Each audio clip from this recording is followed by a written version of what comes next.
Oke, di video sebelumnya kita sudah mulai memodifikasi kembali form kita. Di video kali ini saya akan lebih fokus bermain-main di form dulu sebelum kita lanjut ke user interface, employee, user, dan seterusnya. Jadi kita akan buat dulu satu halaman main-main atau playground.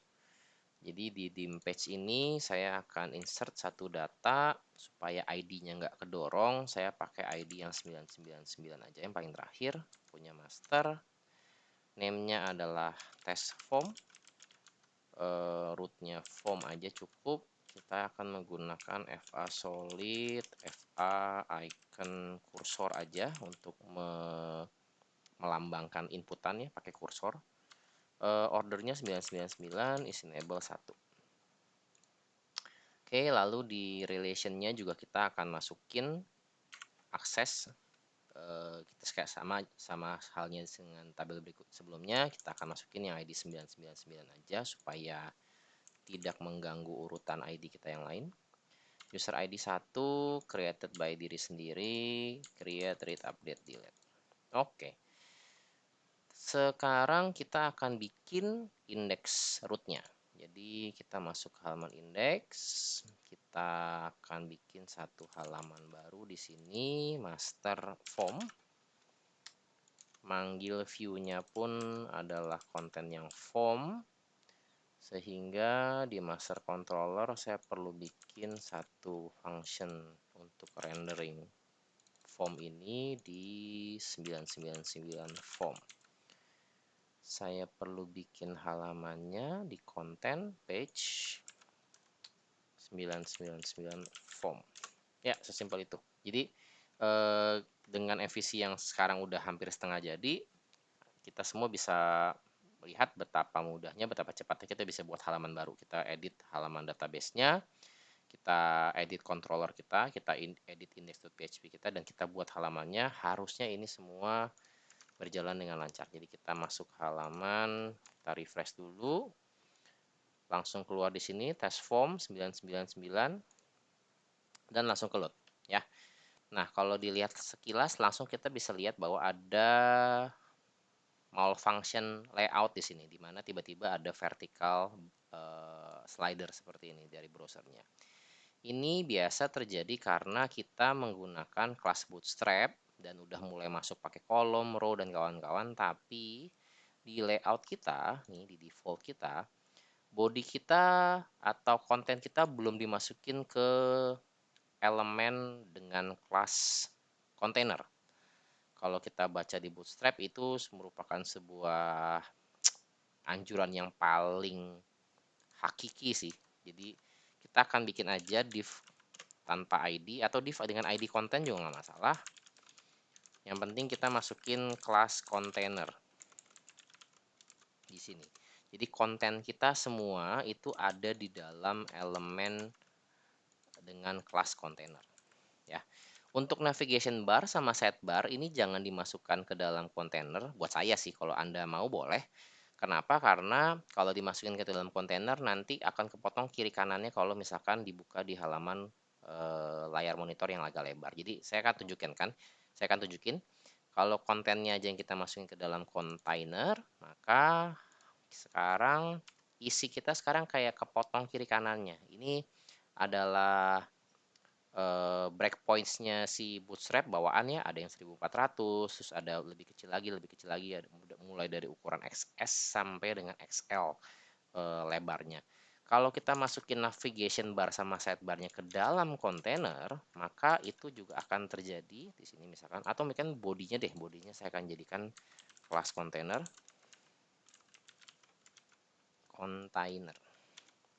Yang ini saya nonaktifkan dulu. Oke. Kalau semuanya dimasukkan ke dalam kontainer, maka lihat yang terjadi di navigation bar kita adalah kepotong. Dan kita pun punya sidebar sih kayak nggak kelihatan ya, karena dia CSS-nya bukan ada di bukan relatif, relatif, jadi dia langsung otomatis ada di sebelah kiri browser. Tapi kita bisa lihat bahwa kepotong nih navigation bar kita dan kelihatannya nggak enak. Kalau layout seperti ini yang Anda tuju ya silakan saja. Saya pengennya kontainernya adanya di konten aja. Jadi kita akan balik seperti ini lagi. Selanjutnya saya ingin merapikan bagaimana logic untuk merender form ini. Jika kita lihat yang sebelumnya, saat inisialisasi di sini, otomatis bukan elemen ya, properti HTML di sini langsung di-generate ada formnya. Lalu saat kita melakukan fungsi render di akhir ini, formnya ditutup dan dia nge-generate button, error message, dan seterusnya. Hal ini sah-sah saja menurut saya, tapi yang ingin saya lakukan adalah proses men-generate HTML dan JS ini pengennya semuanya ada di saat render, jalankan fungsi render ini. Jadi saat kita melakukan add input sekalipun di sini, di mana ini juga kita men-generate HTML, ada elemen input, elemen dikasih properties elemen label dan seterusnya, itu saya pengennya semua ini dilakukan saat kita melakukan render. Kenapa begitu? Karena seperti ini, contoh kasusnya. Kalau misalkan saya punya sebuah form seperti ini yang kita sudah copy dari halaman employee, ini kita rename dulu aja, test form. Saat form ini di-generate atau dibuat objek ini, kita mewajibkan untuk user me-generate sebuah parameter untuk mendefinisikan form kita itu maunya seperti apa. Karena setiap kali kita add input dia sudah otomatis men-generate HTML, saya tidak bisa afterthoughts atau pikiran tambahan nanti pas sudah selesai pengen saya edit mungkin 1 atau 2 parameter di sini. Jadi seandai kata misalkan oh saya nggak jadi sih pengen bikin formnya itu, misalkan saya punya fungsi set form ID misalkan. Misalkan walaupun ini sebenarnya adalah contoh kasus yang agak bodoh sih. Kenapa? Karena ya tinggal edit aja di sini sebenarnya. Tapi just in case ini case yang gamblang aja, kalau seandainya kata saya ada sebuah fungsi yang dimana dia bisa mengalter parameter di sini. Maka misalkan saya set ini adalah bukan get employee tapi get employees, karena ini sebenarnya dalam mencari banyak data karyawan. Karena formnya udah di init, add inputnya juga udah dilakukan, maka semua HTML inputan dan formnya ini otomatis menggunakan ID-nya si get employee. Walaupun sebenarnya di akhir sebelum render saya melakukan ini. Jadi kayak nggak ada gunanya. Jadi yang saya pengen adalah walaupun parameternya sudah di set, tapi kalau misalkan setelah saya melakukan add input dan mungkin fungsi yang lainnya, saya memanggil sebuah fungsi di akhir-akhir sebelum merender, ini akan membypass semua settingan yang sudah saya setting di parameter just in case saya butuh kasus seperti itu. So, yang perlu akan saya lakukan adalah yang udah pasti pertama ini semua saya akan copy dan cut sih bukan copy ya, di render. Udah pasti ini satu. Kedua adalah saat saya add input ini pun juga harusnya dilakukan di dalam rendering. Di sini harusnya sebelum form ditutup. Nah, di sini ya. Jadi ini saya bisa rapikan dulu. Saat init saya bisa bilang bahwa HTML-nya kosong. Berikut juga dengan JS global dan JS-nya. Dan saat ngerender kita akan mengconcatenate atau ini di titik aja ya, digabungin HTML yang sebelumnya dengan di HTML ini. Digabungin datanya seperti ini. Terus saat add input berarti yang saya lakukan adalah parameter ini saya simpan dalam sebuah parameter global, sebuah properti global, sehingga sewaktu saya melakukan rendering ini, saya cukup memanggil sebuah fungsi baru, misalkan render inputs, karena banyak, di mana render inputs ini adalah sekarang protected function sama kayak generate button.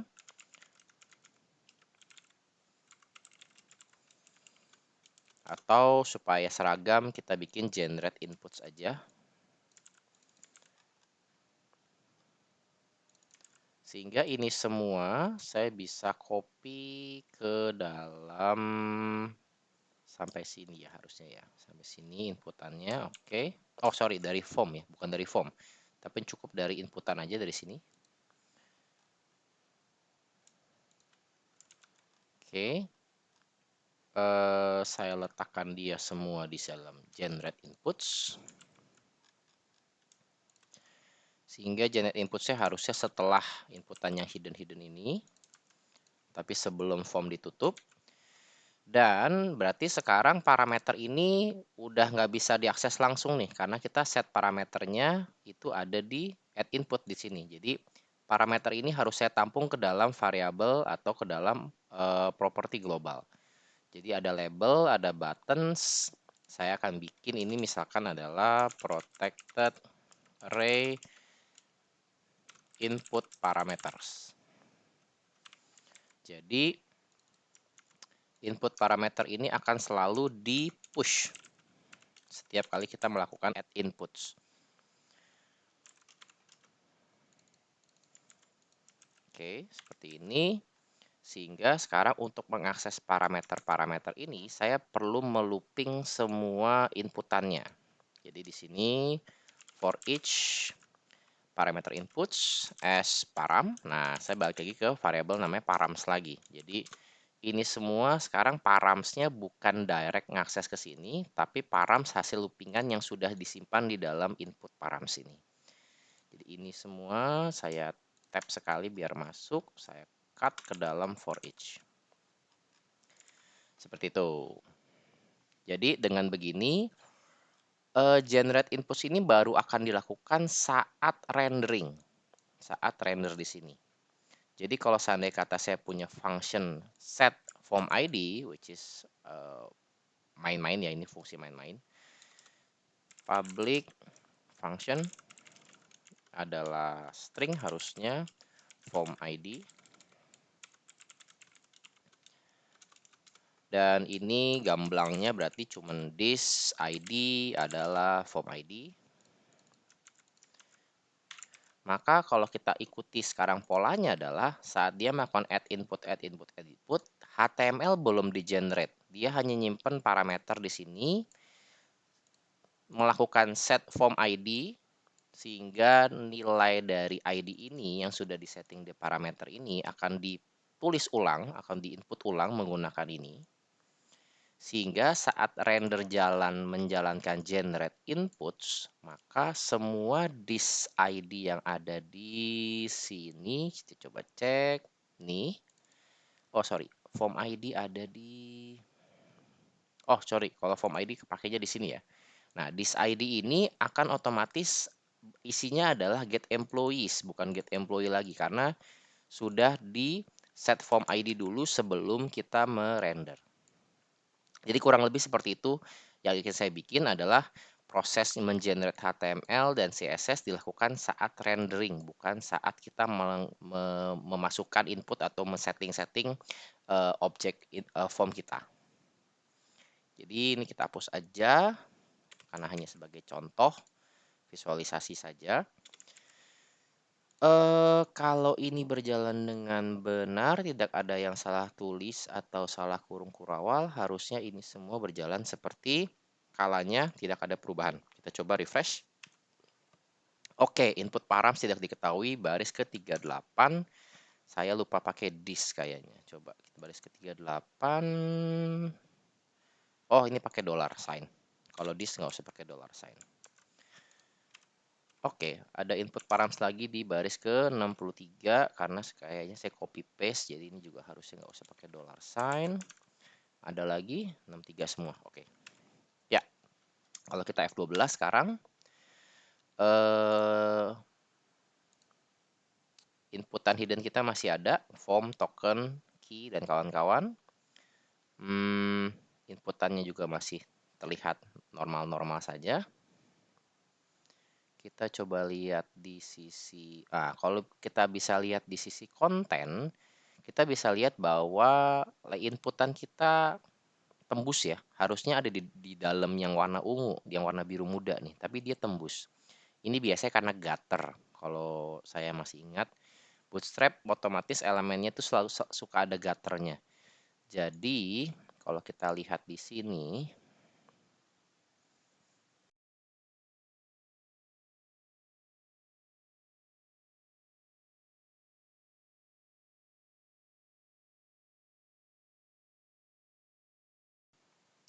ini sepertinya permainan di margin right sama margin left ya. Kalau saya coba cek ini, kalau margin right sama margin left dari class row saya nonaktifkan, ini sepertinya align dengan konten kita. Ya. Yang margin left juga awalnya kelihatannya align, tapi sebenarnya yang align teksnya bukan elemennya. Elemennya kalau kita lihat sampai ke ungu-ungu nih. Dan konten kita harusnya pas ada di garis N dan garis T. Ya, jadi form kita itu si row-nya ini agak ke kiri dan agak ke kanan kalau marginnya diaktifkan. Jadi kalau marginnya kita nonaktifkan, jadi semua jadi lebih rapih menurut saya. Tapi bila Anda berpikir berbeda, silahkan modifikasi CSS sendiri. Nah, yang bisa kita lakukan adalah ini bawaan dari Bootstrap-nya karena dia ada di SCSS. Yang kita bisa lakukan sebenarnya adalah kita bisa bikin CSS custom dari Bootstrap, tapi saya nggak akan bahas itu di video ini. Jadi yang saya akan lakukan adalah saya akan masukkan atau load style sheet custom, CSS custom yang akan saya jalankan setelah semua deh. Di sini nih, sebelum dynamic CSS yang per controllernya. Jadi saya akan jalankan misalkan source-nya adalah RC, CSS, kan source kita di sini. Coba kita lihat folder kita, source CSS, oke. Dan langsung saya akan bilang ini adalah Bootstrap bypass atau Bootstrap custom bisa, khusus untuk si aplikasi RC ini doang. Jadi di CSS ini saya akan bikin satu file CSS bootstrap slash bukan slash ya, strip custom.css, dan yang akan saya lakukan adalah untuk elemen row, class row, penulisannya tadi kita lihat adalah margin right dan margin left ya. Jadi kita nonaktifkan aja margin right-nya, kita buat jadi 0, dan kita akan set ini sebagai important, dan margin right-nya pun kita nolin. Margin left-nya pun kita nolin. Coba kita tes lagi. Sekarang Ctrl F5. Oke. Jadi sekarang row kita, elemen row kita di dalam konten ada elemen form, di dalam form ada elemen class row ini. Sekarang walaupun di CSS-nya ini ada margin right dan margin left, tapi saya punya custom bootstrap CSS ini dan sifatnya important. Jadi otomatis ini harusnya membypass yang sudah ada di set di sini karena dua hal. Satu, saya set important. Kedua adalah saya load ini setelah dia meload CSS bootstrap. Jadi kayak di bypass gitu, ditumpuk. Oke. Itu cara saya. Kalau Anda punya cara yang lebih sophisticated, lebih keren, silahkan. By all do, seperti yang saya jelaskan di awal, saya bukanlah CSS master, sama sekali bukan CSS master. Pengetahuan saya tentang CSS sangat minim sekali, benar-benar cuma kulit luar doang. Oke, kita lanjut dulu ke input parameter di sini. Kalau kita lihat tipe inputan itu ada banyak. Coba kita lihat di W3 School ya. HTML input types. Itu ada banyak. Dan saya hanya pakai berulang-ulang beberapa doang. Button otomatis saya nggak pernah pakai, karena saya biasa menggunakan elemen button langsung dari Bootstrap. Elemen dari HTML, dan saya masukin kelas BTN dari Bootstrap.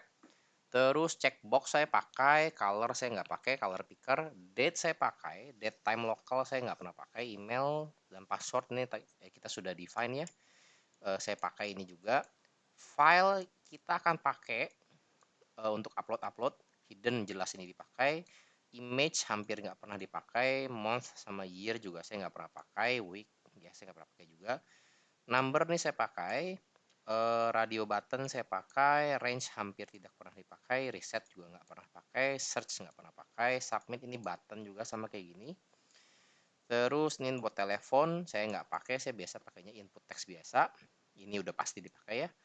Time saya hampir nggak pernah pakai, setting cuman time doang. Saya biasa inputnya date dan time. URL juga saya hampir nggak pernah pakai untuk dashboard kantor. Jadi kita akan coba breakdown ini dan kita akan coba samain dulu biar ada kayak semacam standarisasinya ya. Jadi di sini kan kita udah bikin yang hidden ya. Ada hidden, ada text, email, password. Coba kita cek lagi, ada checkbox. Saya udah buat di sini, radio button saya udah buat. Date dan date time saya belum buat, jadi kita akan bikin dulu.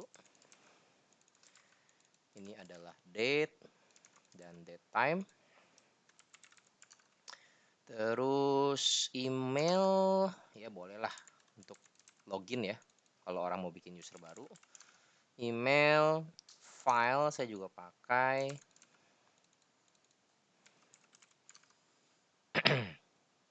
Hidden sudah, month, number.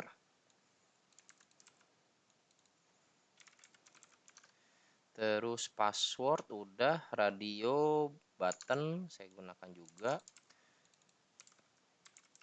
Slider range saya hampir nggak pernah pakai, search nggak pernah pakai, telepon, text, time, URL dan week saya nggak pernah pakai ini semua. Sisanya saya gunakan ini.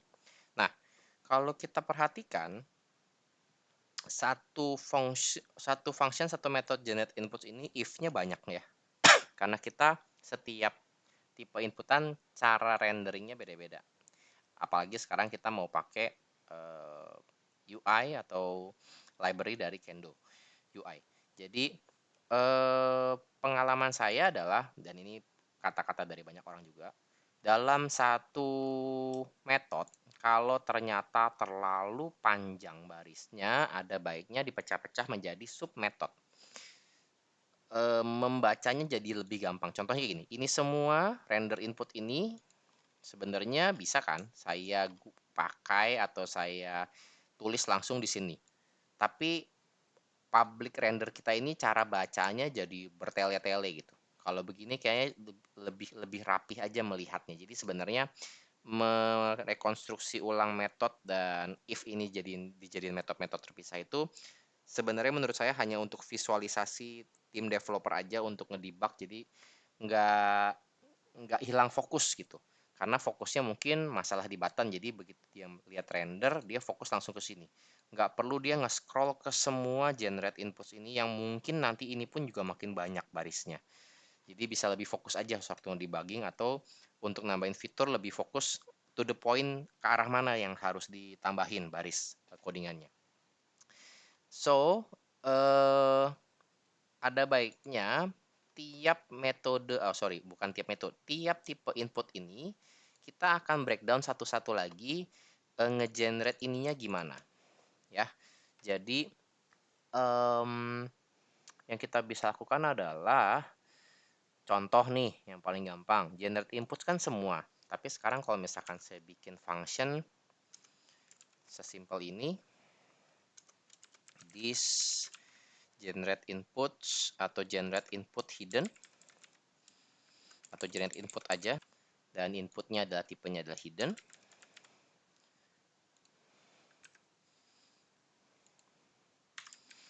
Maka generate input hidden ini saya bisa langsung taruh di dalam sini.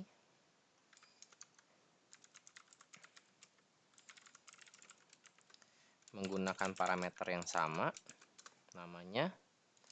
Dan ini semua sekarang saya copy ke dalam sini. Sehingga ini saya cukup satu baris aja. Nah, ya, jadi kelihatan banget lebih rapih. Kalau yang ini misalkan generate input text. Jadi saya juga punya sekarang protected yang generate input text, dimana isinya ini semua taruh di sini.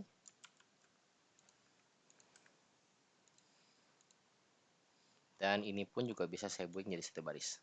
Ya, jadi kelihatan generate input parameternya juga jauh lebih simple. Permasalahannya adalah di sini. Nah, di sini itu kita membuat beberapa variabel-variabel berdasarkan parameter ini, dan ini dipakai di dalam sini.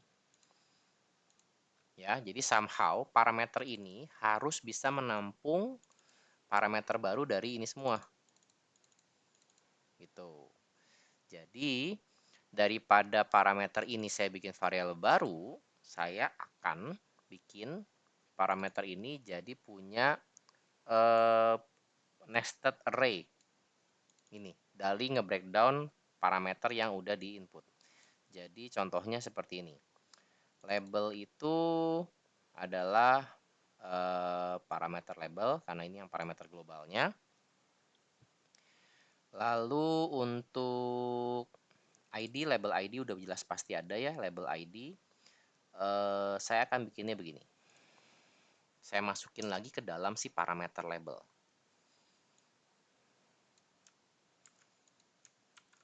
Parameter label, tapi sekarang saya tumpuk nilainya. Jadi saya bypass, saya tumpuk menjadi si label ID ini. Yang sudah saya tambahin imbuhan label underscore dan ngambil dari input name ini. Ya, jadi ini semua saya akan taruh di sini karena sama aja. Tapi sekarang sewaktu saya melempar parameter ini ke masing-masing sub generate input ini, sekarang si parameter ini sudah memiliki parameter baru ini nih. Yang tadinya cuma di input ID-nya adalah sesuatu ini, tapi kalau nggak di input kosong, sekarang pasti ada label ID ini. Begitu juga dengan si label text seperti ini dan label kolom. Jadi ini semua bisa diakses di dalam parameter ini. Terus berarti ini label show-nya juga saya bisa ganti di sini, label is show. Seperti itu. Label width sebenarnya dipakai, tapi ini sementara saya komen dulu. Jadi nanti di setiap parameter ini kita akan selalu mulai dengan cara adalah label adalah params label dan input adalah param input. Sehingga sekarang yang saya tulis di sini jadi lebih panjang sih, input, atau kita bikin jadi I aja juga nggak masalah. Di sini adalah input ID, karena kita belum buat sih ini, tapi bear with me, kita akan bikin seperti ini. Input ID, ada input name, dan ada input type. Ini jelas hidden ya, karena ini fungsi hidden, tapi nggak masalah, kita gini dulu aja. Sedangkan untuk yang di value-nya di sini input value. Nah, untuk label di sini karena dia hidden nggak pakai, jadi kita bisa nggak usah define, tapi kita perlu define untuk yang di sini. Ini kita komen aja. Di sini sekarang labelnya kita bisa tulis label kolom. Dan di sini adalah label text. Di sini sama ya, ini input ID dan sampai ke input type kita copy paste aja. Lalu di sini juga ada input kolom. Dan di sini ada input width.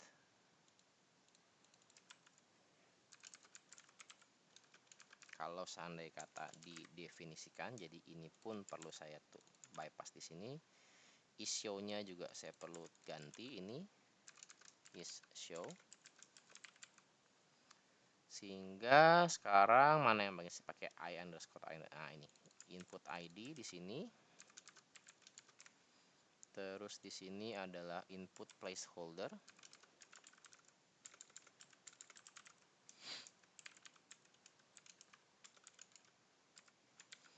Oke, generate button belum ada, kita baru sampai generate input text doang. Jadi sekarang input ini pun mesti kita benerin. Jadi di sini ada input name, which is nggak berubah sih. Jadi ini bisa kita bypass aja. Terus ada ID, ngambil dari input name juga. Dari sini. Oke, dia sendiri. Terus ada iValue.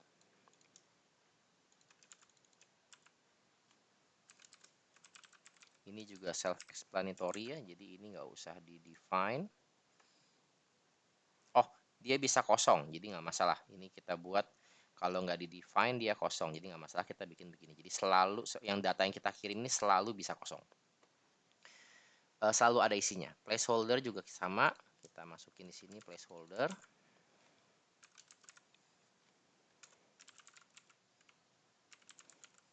Lalu ada input kolom, ada input width,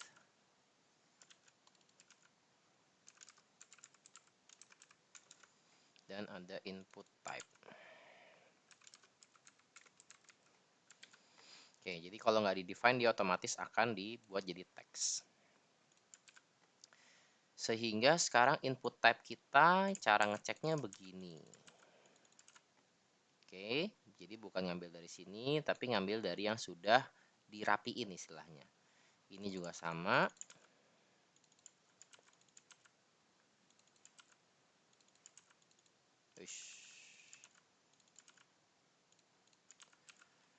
Oke, harusnya tidak ada yang jadi berantakan. Kita coba cek sekali lagi. Ini masih ada iname, jadi kita bypass pakai ini. Iname kita ambil di sini ya. Oh, dia sendiri, berarti kita langsung bypass dari sini aja langsung. Oke, masih ada iname juga di sini. Ambil dari input name. Apalagi? Masih ada L kolom di sini, kita ambil dari sini aja.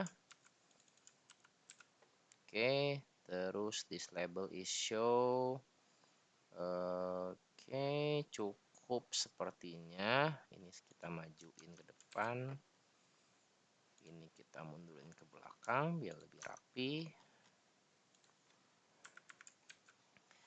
Let's pray and hope for the best. Tidak ada yang error. Ya, kita balik ke sini, kita balik ke RC, kita F5. Ada yang error di 142. 142 itu adalah input hidden, bukan input hidden ya. Ini harusnya input type.